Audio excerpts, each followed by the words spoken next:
Welcome to the cityCURRENT Show. I'm your host, Jeremy Park. We're always honored to bring you inspiring stories of individuals and organizations making a difference and powering the good. And we love talking about philanthropy, purpose, giving back, and so much more. That's why we're honored to be joined by Aly Sterling. She is the president and founder of Aly Sterling Philanthropy. How are you doing? Oh, Jeremy, I'm great. I'm so excited to be here. Thank you for having me. I love everything you're doing, so can't wait to have a conversation with you. Absolutely. So these are the fun conversations. You and I met out of a Doing Right Spotlight event with the University of Toledo, their Family Business Center. And so congratulations, because you are one of the honorees, Doing Right for Humankind, for all of your philanthropic efforts and impact. But let's start with a little bit overall about Aly Sterling Philanthropy. So give us a little background on your company and your organization. Yeah, thanks. No, it was a wonderful way to meet, and we were honored by that. So humbled by that is more the correct word. So our firm, Aly Sterling Philanthropy, started about 15 years ago. We like to consider ourselves a nationally recognized, but really locally rooted philanthropic consulting firm.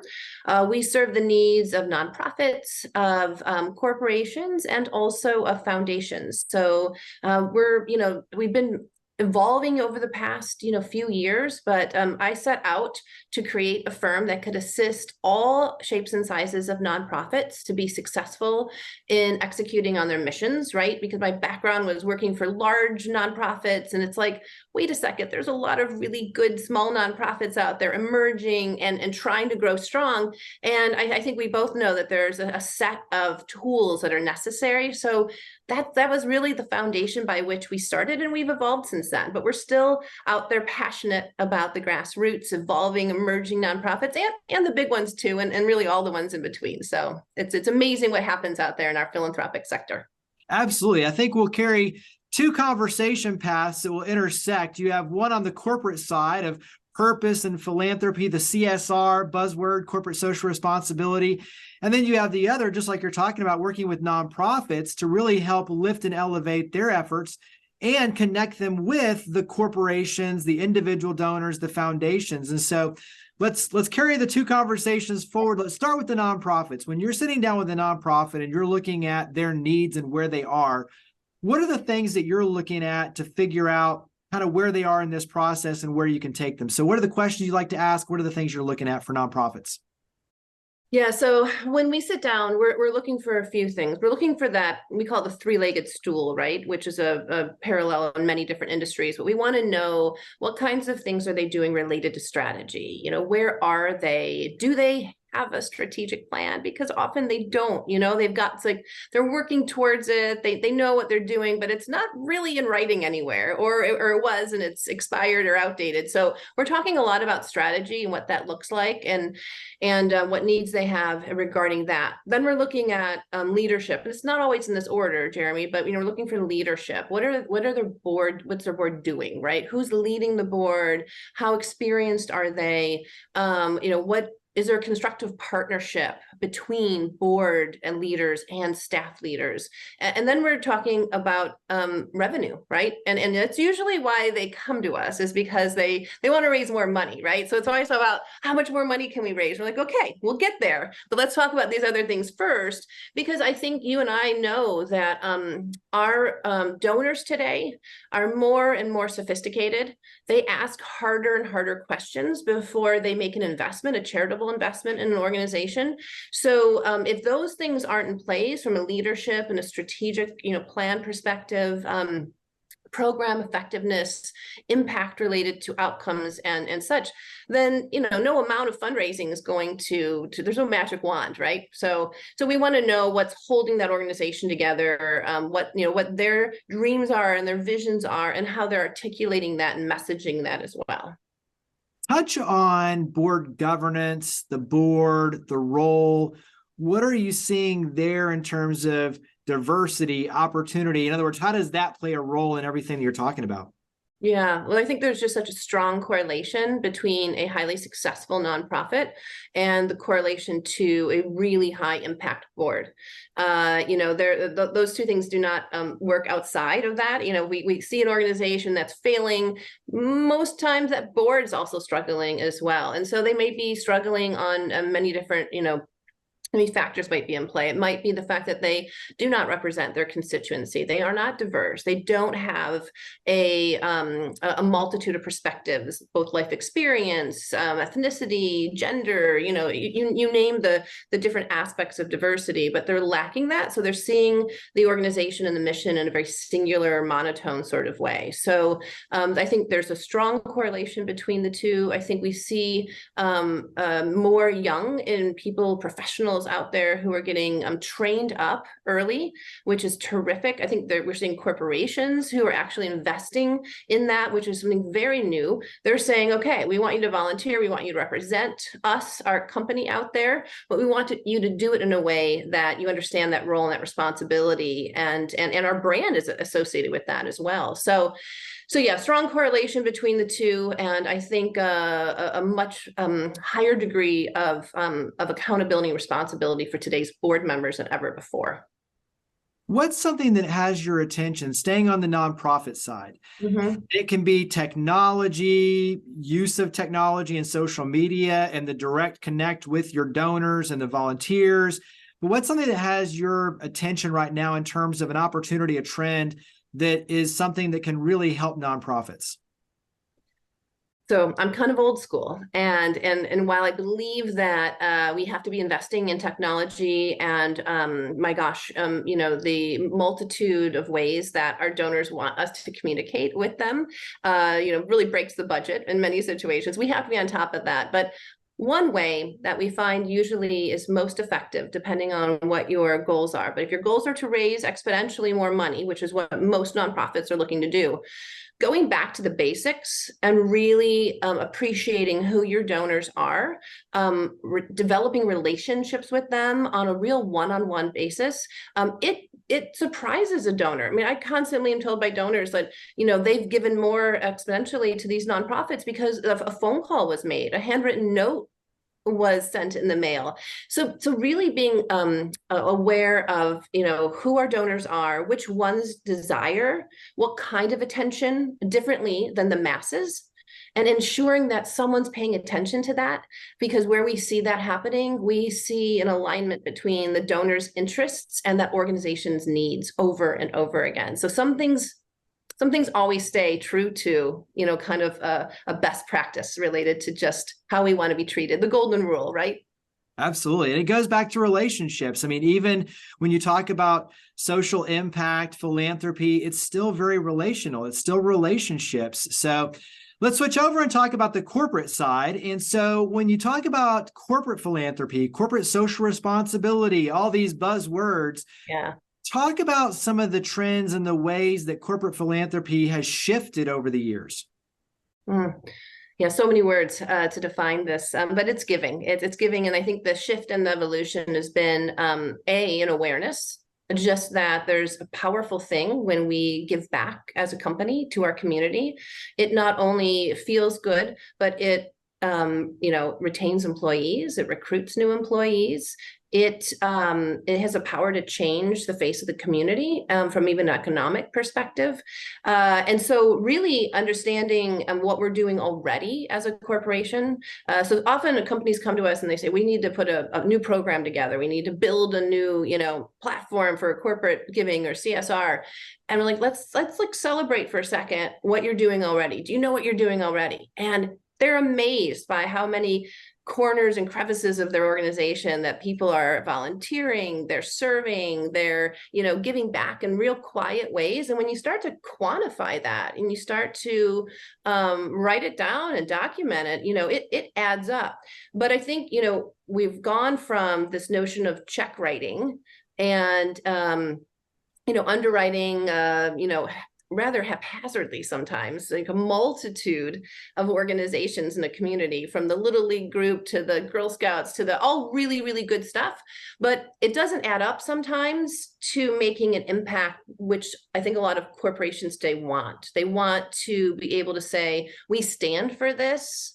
This is our value proposition. This was what matters to us. And so we're really going to spend a lot more time and energy and effort in one or two field of focus areas. And so it's far more strategic. It's a lot less haphazard.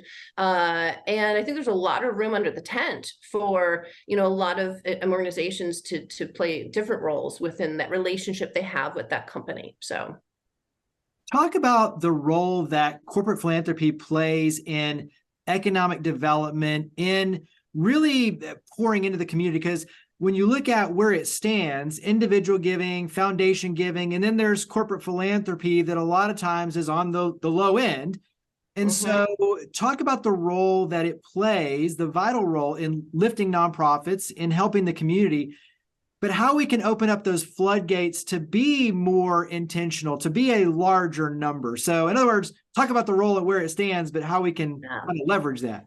You raise an interesting point that when you look at the statistically, the numbers every year, corporate giving is small as it relates to cash. But what we're not looking at is the powerful dynamic that a company that invests in the culture of a community, right? Think about those public and private partnerships that occur, whether it be metro parks, whether it be a symphony or any cultural institution, which is there because people are attending, they're participating, corporations are underwriting, what they're doing. Sometimes they're even quietly sitting on board. So that's something we're not number crunching through our, giving stats at the end of the year. But that influence of leadership creates bond passages. It creates, the economic revenue in ways that we have communities that suddenly look really attractive, not only to their current residents who might not want to leave where they may have a couple decades ago, but also as companies look to relocate into new communities, they're looking for a plug and play where their employees can say, wow, I want to live here. Quality of life is really good. And we don't get quality of life without philanthropy. Yeah, very well said. And I'm glad you point out, too, the intersection of serving on the boards, the personal side that's tied to the professional side, tied to the corporate philanthropy. So in some cases, you can't separate the pieces from the overall cake. It's like trying to separate the ingredients from the end result, the cake. You can't do it. It's all baked in together and it tastes amazing. And so there's a lot of illustration there in terms of how it's all packaged together, but the end result in terms of lifting the community. Touch on some tips, because when you talk about purpose, being intentional, what are a couple of your favorite tips for corporations and corporate philanthropy? Yeah, it's the biggest question is, what is our corporate purpose? We need one. Okay, great. Yeah, we all need one. We all need a purpose, but really sitting back and being thoughtful and intentional around what purpose even means to that organization. We know that consumers today align their spending with companies that have that purpose embedded in their marketing, embedded in hopefully their outcomes and their proof of concept with that. So it's not enough to say, well, we need purpose because we need more sales. We need purpose because we genuinely are coming from a place of values, and that may be if it's a enterprise that's owned individually. It might be a personal story that is creating and inspiring that vision and that purpose. It also could be that we are going to ask our stakeholders what matters to them. So one of the first steps around creating that purpose is to identify who your stakeholders are. So in addition to employees and maybe consumers or whatever your product might be or your service might be, who else are those stakeholders and what's important to them? Because we know that, if we don't have something that's very, very, very personally important to us, then what do our stakeholders want? What's aligned with our service, our brand that makes sense, whether it be we're a food industry, right, and a food service provider. So it might be hunger, it might be food insecurity. So those are natural sort of alignments, but really taking a step back and looking at everything that's going on around us, who our stakeholders are, and then reflecting on that versus just sometimes some organizations make a quick effort to just identify something fast, and it may not be that final piece. And it evolves, right? It evolves as well. How has this work changed your perspective and maybe your intentionality around what you do? So in other words, your board service, your work with nonprofits, your view in terms of for your company, how you're making a difference. So how has your work really changed you to be more intentional with your efforts? I try to bring everything into the spaces that I give of myself. And so as I volunteer, as I serve on boards, I try very hard to take that organization as seriously as I take my own organization. And I think that that is a real opportunity in the board service and board governance space. We sometimes think about being a board member as just one example, as being a volunteer, and we go in and we're still thinking about a million other things that, are on our plate, and we're thinking about the list of things to do, and we're not exactly as present, and we're not really remembering the responsibility that a board member carries versus another kind of volunteer. It's a very special kind of volunteer that requires insurance and that has legal and fiduciary responsibilities. This organization is your organization. It doesn't belong to anyone other than those board members. So I try, as I've evolved as a company, to appreciate the mosaic, if you will, of the role of a nonprofit in a community. I mean, the spokes of that, it's not one dimensional, it's multidimensional. And I carry that responsibility, and I take that as seriously as I can, because it's what's right. It's doing the right thing, right? So yeah, I've tried to walk the talk. It all circles back to doing right for humankind. So nice. Well, as we wrap up, go ahead and talk about where we can go to learn more about Aly Sterling Philanthropy. So website, social media, where can we carry this conversation forward? Obviously for companies, nonprofits, those who have a chance to work with you and your amazing team, where do we go? Yeah, our website, alysterling.com. We have devoted a lot, and this is probably a little bit to answer your last question. We've poured so much information on our website. We have free resources, we have templates, we have, all sorts of things to help people get familiar with some of these concepts. And so I would recommend everyone go there. Lots of fun, free resources. We even have a nonprofit store that we can download all sorts of things. So that way, again, that commitment we have to those small emerging grassroots organizations, accessible to them as well. So yeah, thank you, Jeremy. Absolutely. Well, always a pleasure to see you and to have you on the show. So Aly Sterling Philanthropy, thank you for all you and your amazing team do. Thank you for coming on the show. Thank you, Jeremy, for what you do. Thank you.